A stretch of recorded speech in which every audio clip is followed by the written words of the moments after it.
Et ça fait 2 semaines, dans les 2 semaines passées, je vous parlais il y a 2 semaines, souviens-toi de ce qu'il t'a dit et montré. Et la semaine passée, c'était le but de ce que Dieu t'a dit ou montré. Dieu a un but. Quand Dieu parle, c'est qu'il a un but glorieux pour toi, au travers de toi. OK? On va en parler tout à l'heure. Je vais amener un petit peu plus de détails à ce niveau. Ce qui porte toujours son fruit. Si la terre de ton cœur est disposée à entendre Dieu, et si tu es prêt à dire, Dieu, j'ai besoin que tu me parles. Et je vous parle parce que cette semaine, je pense que c'était lundi ou mardi passé, je me suis levé le lendemain, c'était le lendemain de l'autre Café Céleste, puis je me suis levé et j'ai dit, Dieu, j'ai besoin que tu me parles. Y a-t-il des gens en ce moment, est-ce que tu es comme ça, que tu aurais besoin que Dieu te parle? Puis je prie que ça dépasse le gars qui parle en ce moment, mais que s'installe dans ton cœur, dans ta maison, là où tu es, que s'installe cet événement céleste qui va se placer dans ta vie où Dieu va te parler. Et Dieu parle de différentes façons. Des fois, c'est directement avec la parole, un doux murmure, Dieu te parle. D'autres fois, c'est en lisant sa parole. Des fois, c'est quelqu'un qui va te parler. Comme moi, je te parle en ce moment, ça peut être quelqu'un d'autre. Ou bien des fois, c'est juste en allant dans le lieu secret où tu te places dans le cocon du royaume de Dieu. Et là, tu te laisses imbiber. Des fois, Dieu nous parle de plein de façons, avec des fois, c'est des événements, toutes sortes de choses. Dieu nous parle. Dieu te parle tellement plus que tu penses. Arrête de dire, souvent, il y a des gens qui me disent, « Ah, Dieu, moi, ne me parle pas. » Non, Dieu te parle. La seule chose, c'est que peut-être tu ne l'entends pas ou tu ne sais pas reconnaître comment Dieu te parle. Et Dieu me parle à moi d'une façon et Dieu te parle à toi, à vous, d'une autre façon. On a tous un type d'onction différent et c'est à nous de développer ce type d'intimité. Je vais en parler tout à l'heure. Alors, dans le naturel, toute semence anticipe une pousse, une récolte. OK? Et sa parole, la parole de Dieu est une semence, elle est vérité et elle équivaut toujours à son accomplissement. Ça, c'est une parole que j'ai entendue à l'école biblique c'était pasteur, c'était qui enseignait ça, je ne me souviens plus. Cadoret, pasteur Pierre Cadoret, qui était mon premier pasteur. Il disait, la parole de Dieu équivaut à son accomplissement. Quand Dieu dit quelque chose, ça équivaut à son accomplissement. Amen. Alors, Dieu a établi cette loi de l'invisible dans le visible. Tu vois, on est là, puis encore, Dieu a établi toutes choses pour qu'on puisse être en relation avec lui. Et la semence est toujours plus petite que la récolte qu'elle va produire. Tu vois, ça se passe au niveau de sa parole. Lorsqu'il te donne une parole, lorsqu'il te dit quelque chose, eh bien, ça va produire quelque chose qui est différent de ce que tu as reçu en semence. La semence n'a rien à voir avec la récolte. La récolte est toujours différente, a un look différent de la semence. OK? Toute semence produit toutefois son genre, sa façon de multiplier. Alors, c'est pour ça que quand Jésus a pris 5 pains, 2 poissons, OK? C'est la semence, il a parlé dessus et ça a créé la multiplication de ce qui était là. Alors, c'est ce que j'essaie de nous dire finalement ce matin. C'est que ce que l'on accepte comme semence de ce monde va produire exactement ce que ce monde veut que ça produise. Mais si tu acceptes comme semence la parole de Dieu, la dimension du royaume, et j'aimerais vous encourager à commencer à lire la parole en fonction du royaume de Dieu. Et vous allez voir, si vous commencez à regarder cela, je vais en parler un peu plus tard parce que je suis en train de défricher cette dimension-là.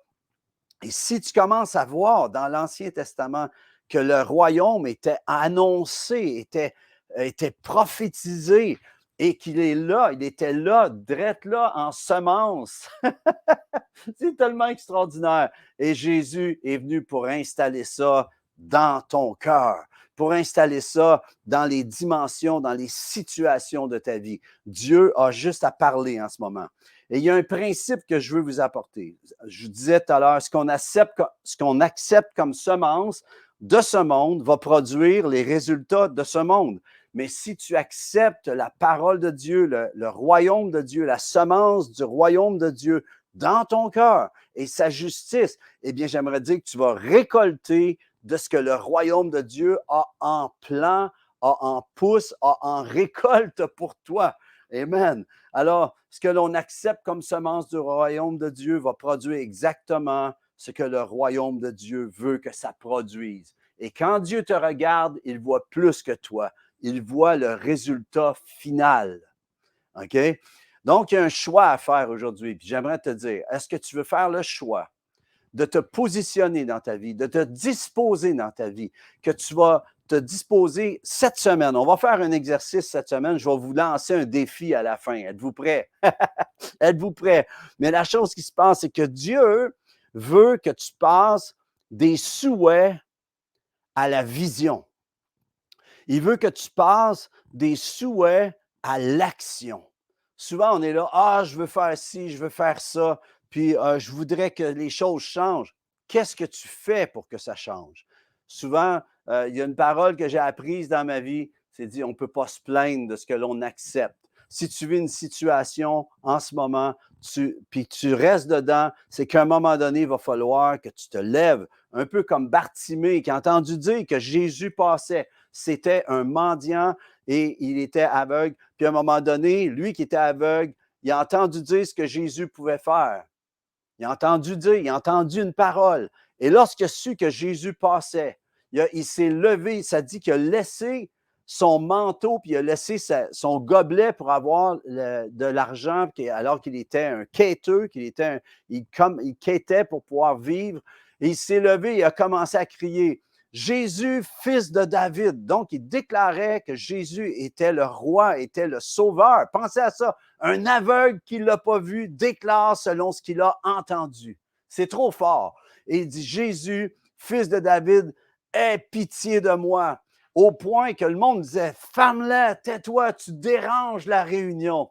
Hey, j'aimerais vous dire, il est-tu temps qu'on soit dérangé dans nos réunions, qu'il y ait du monde qui bègue, qui, au lieu de béguer aux hommes, au lieu de quêter aux hommes, sont là et vont en quête vers Dieu et qui disent, et qui dérangent la réunion. Imaginez là, qui dit Jésus, fils de David, aie pitié de moi. J'aimerais te dire que le jour que tu vas te lever de ta situation, veux-tu être guéri? Lève-toi et marche. Lève-toi et marche en ce moment.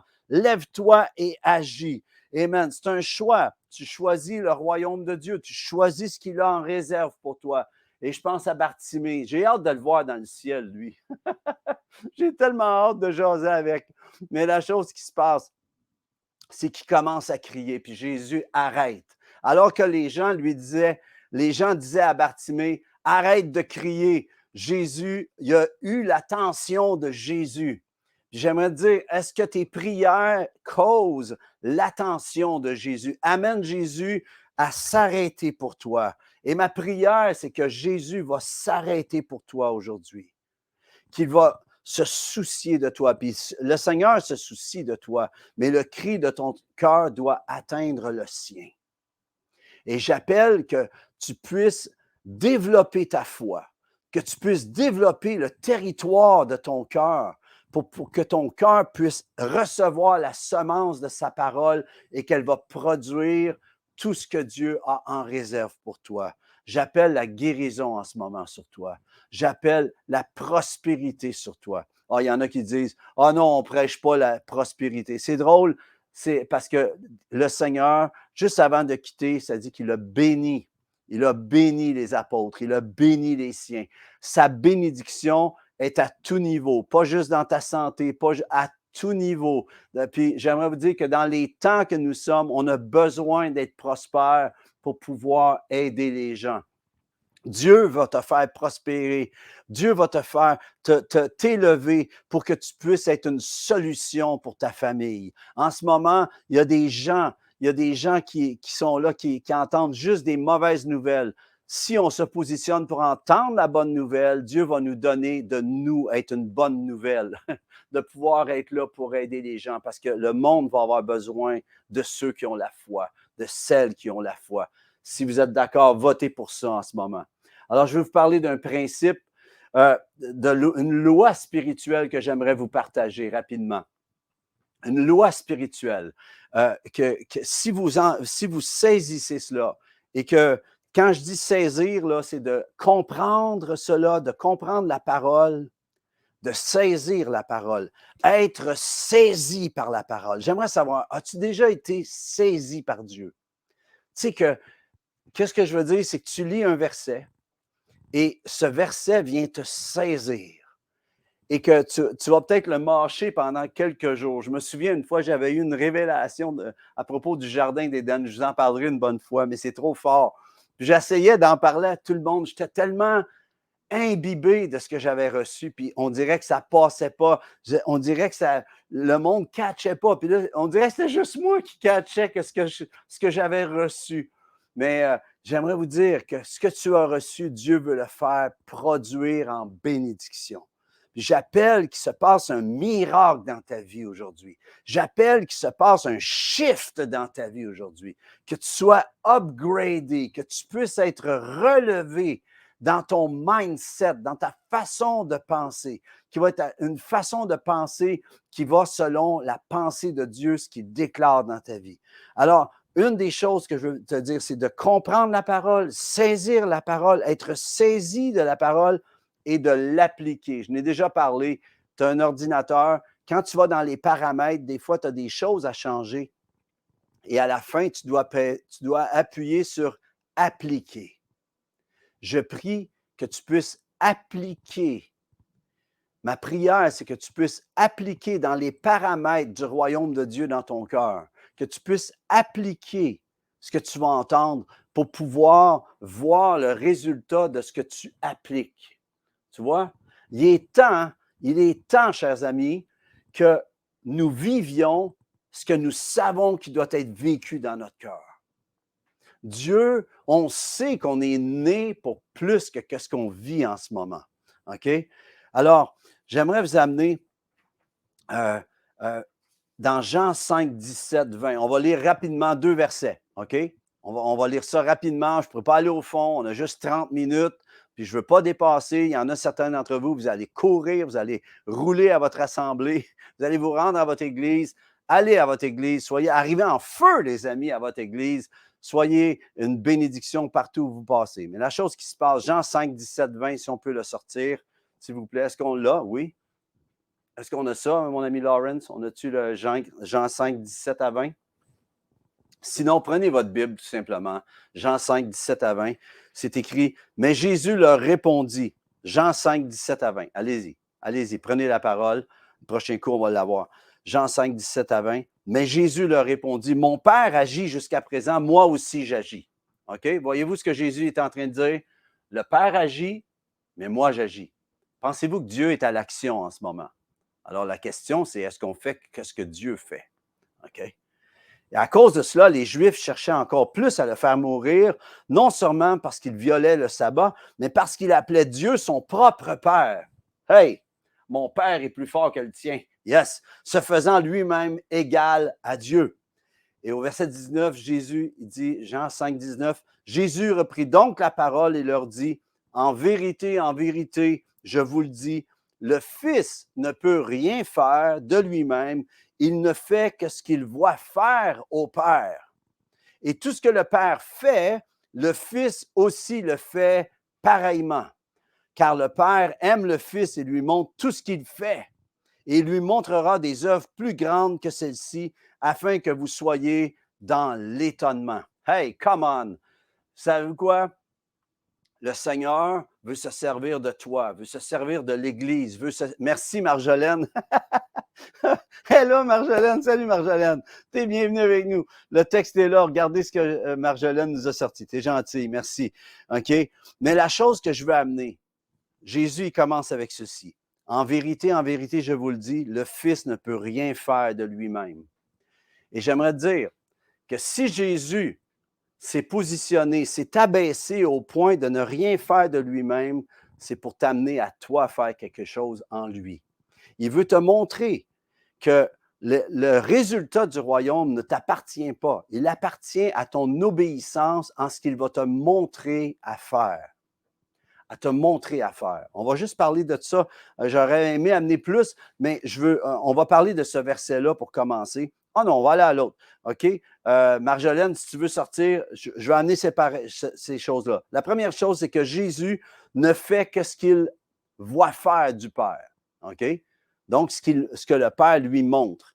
Le deuxième texte, c'est Jean 8, 28, 29.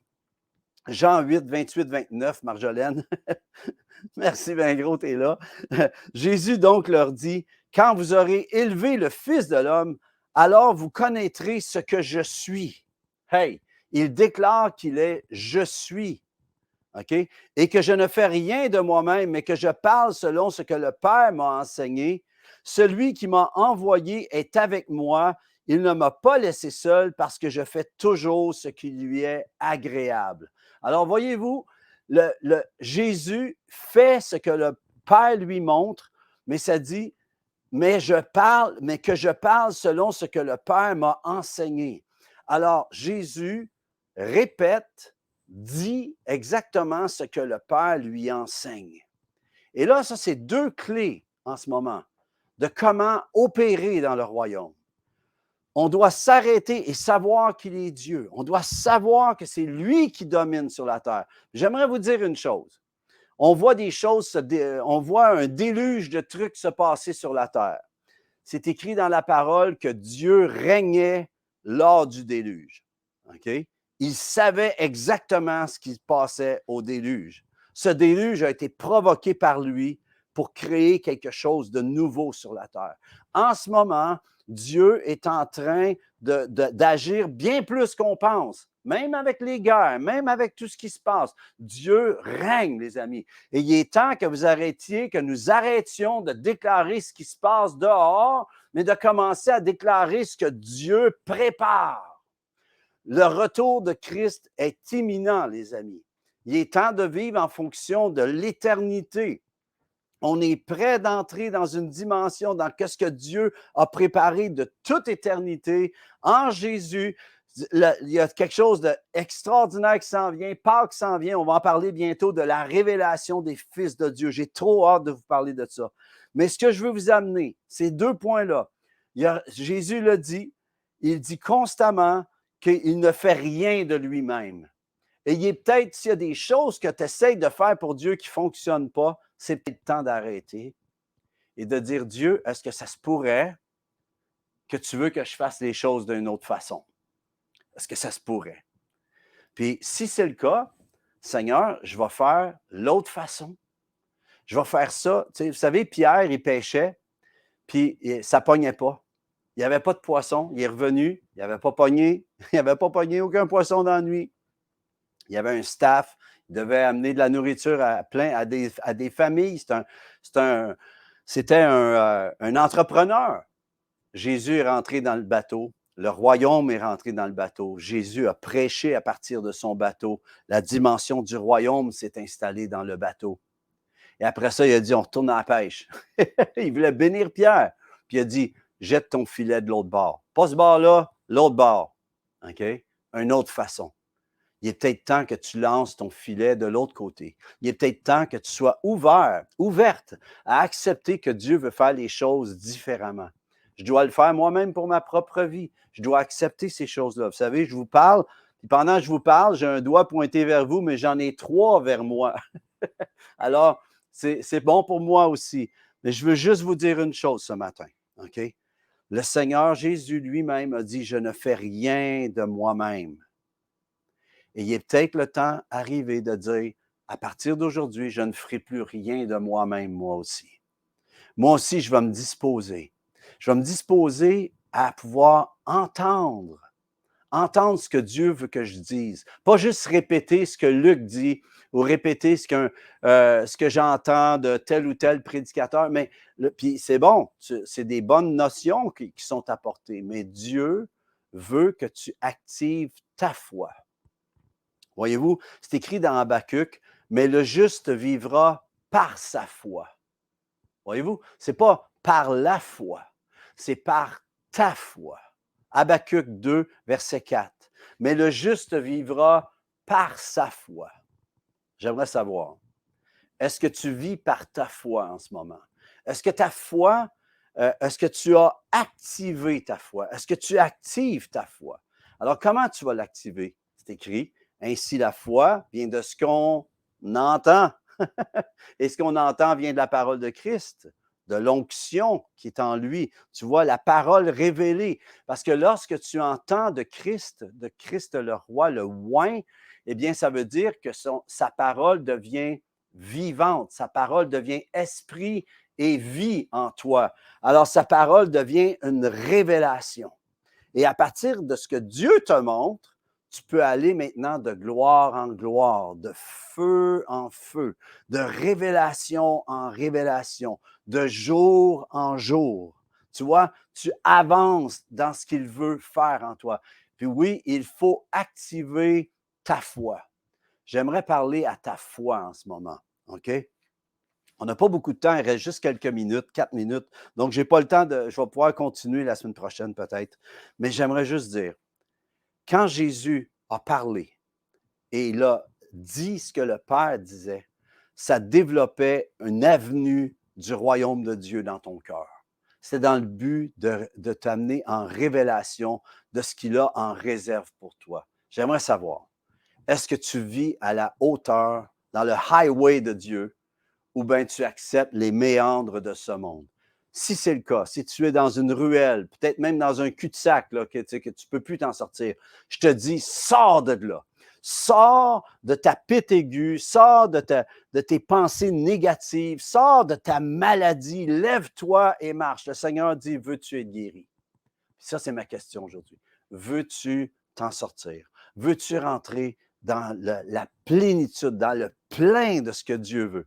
Eh bien, je vous encourage aujourd'hui à vous disposer à dire, Seigneur, je veux entendre, je veux t'entendre. Puis, je vous laisse avec cette pensée aujourd'hui. Est-ce que vous êtes prêts cette semaine à entendre Dieu? Puis dire, prenez-vous moi, j'ai un livre comme ça et j'aimerais vous dire, quand je reçois une parole du Seigneur, je l'écris. Écrivez ce que Dieu vous dit. Puis une fois que vous l'avez reçu, vous avez reçu un verset, vous avez reçu une parole, une directive, faites pas juste faire la chose, allez au fond de ce qu'il vous dit. Commencez à méditer, à maturer ce que Dieu a en réserve. Et là, Dieu va vous donner les stratégies avec ce qu'il vous dit. Il ne fait pas juste vous dire la chose. Puis ça va faire que vous allez rentrer, vous allez activer votre foi, vous allez arriver avec des directives, vous allez savoir que vous allez savoir ce que vous avez à faire. Alors, Père, je te remercie de ce que tu accomplis. Je te remercie, j'ai essayé d'amener de quoi, puis il y a tellement de stock que ça prendrait plus de temps. Mais la chose qui se passe, c'est que j'appelle, Père, en ce moment, que tu te révèles. Puis c'est écrit, Jésus a dit, cherchez et vous trouverez. Demandez, vous recevrez. Frappez et l'on vous ouvrira. OK? Alors, Seigneur, je te prie pour mes frères, mes sœurs, ceux qui regardent en ce moment, que vous allez frapper à la porte de la révélation de Dieu pour vous et que Dieu va vous parler à vous, que vous allez savoir qu'un coup que vous avez entendu de Dieu, savez-vous ce qui se passe? C'est que quand tu entends Dieu te parler, la réalité, c'est que la tête du bébé est sortie. Tu sais, quand on accouche, là, mais je n'ai pas accouché, mais Nathalie, quand la tête du bébé est sortie, le reste suit. Et quand tu entends de Dieu la paix, quand tu entends Dieu te parler, la paix s'installe. Et c'est comme si la tête du bébé est sortie, la solution est sortie et est prêt et va s'en suivre tout le reste du corps de ta solution. J'appelle la bénédiction sur vous. Soyez bénis richement cette semaine. Je vous encourage à entendre de Dieu. Puis pour pouvoir entendre de Dieu à un moment donné, il faut arrêter de vouloir que Dieu nous parle juste pour nous. Que se diriez de dire, Dieu, tu me dis quoi dire, tu me dis quoi faire, mais pas pour ma vie, pour que je puisse être en bénédiction pour quelqu'un. Commencez à vivre votre foi pour les autres. Commencez à vivre votre foi pour être un arbre qui porte plein de fruits, pour être en bénédiction pour tous ceux qui vont venir manger aux fruits que vous allez leur offrir. Hey, soyez bénis, les amis. Si vous avez aimé, partagez à 10 personnes. Je peux-tu vous demander d'aller partager cela? Faites le lien ou envoyez ça à 10 de vos amis cette semaine. Vous devez être un encouragement. Si vous êtes encouragé, soyez encourageant. Si vous êtes relevé, soyez relevant.